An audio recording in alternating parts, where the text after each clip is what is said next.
What's up, YouTube? What's going on? Welcome back to the channel. I'm D. Of course, this is Fishing with D.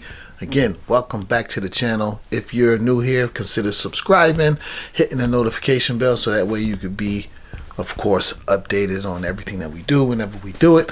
And you can have some fun. You can either make fun of us or you can join in with us and learn something or teach us something by dropping some stuff down in the comments. And really quick, I want to let you guys know I did get a P.O. box.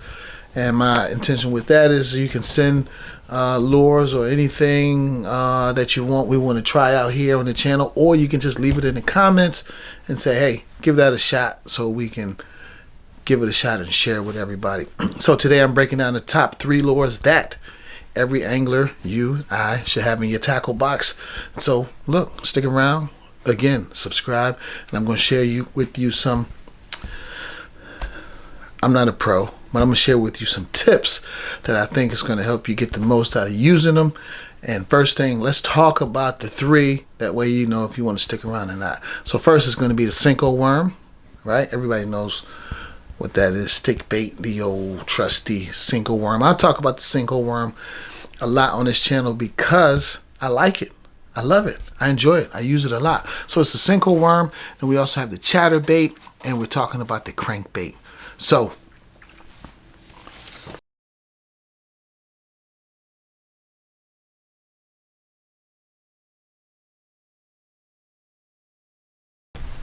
did I mention the Senko worm?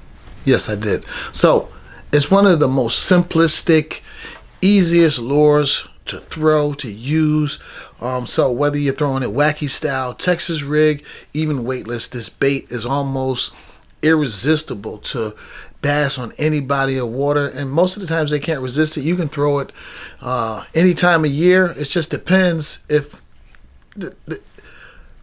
whatever the weather is, depends on how fast you throw it, how quick you throw it, how slow you throw it, all those things. So you can fish it slow and subtle to trigger bites, especially when bass are getting finicky. And it works in clear, works in murky water. It just works. It just works. I'm trying to tell you, it really, truly works.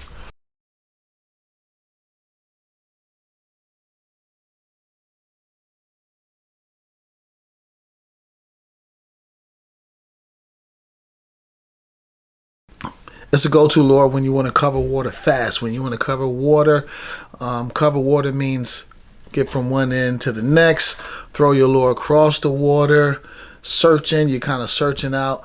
You're kind of trying to irritate bass or maybe imitate bait fish, depending on the depth and depending on how shallow, how medium the water is. Also depends on the model. So they make so many different types of crankbaits and sizes and things like that. So you have a lipless crankbait, and you also have a square bill crankbait.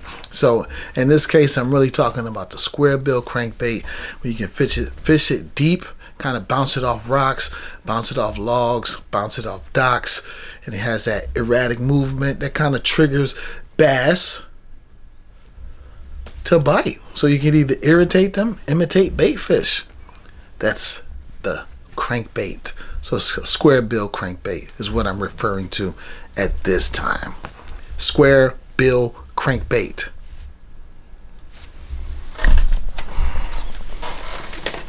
Now we're getting on to one of my favorites, turning out to be one of my favorite lures. It is the chatterbait, the vibrating jig. Yes, indeed. So you actually want to throw it when bass are aggressive, when they're kind of chasing down fish, chasing down lures. Water's, I don't know. Water's kind of, I don't want to say cooling off, but it's getting normal. It's not quite as cold. Fish are starting to move around. They're getting aggressive. It's perfect for staying in muddy water because it creates that vibration. So sometimes you can.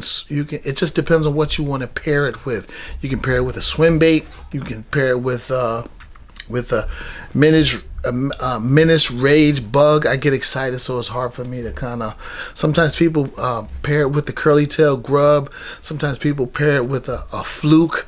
It just depends. It just depends on what you want to pair it with. It's killer in the grass. around cover, especially if you want to throw it around cover. You want to pair it with a rage bug. That way it's flat, and we can get into that a little later or in depth. If that's something you guys want to talk about, leave it in the comments, and yeah, we can talk about that. So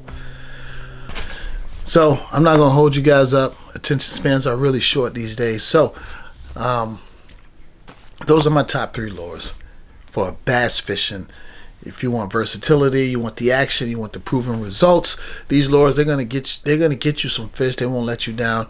Hey, look, go out there, give it a shot. Like I like to say, you will thank me later. But again, don't forget to subscribe, like the channel, tell somebody about it. Let's have some fun. Leave some comments, subscribe, share, and like. And what do we always say, guys? What do we always say? Get out there, live, love, and enjoy life before it's over. You know why? Because it will end one day. You want to be able to say you lived it with no regrets. And you know what? I will see you all on the next video.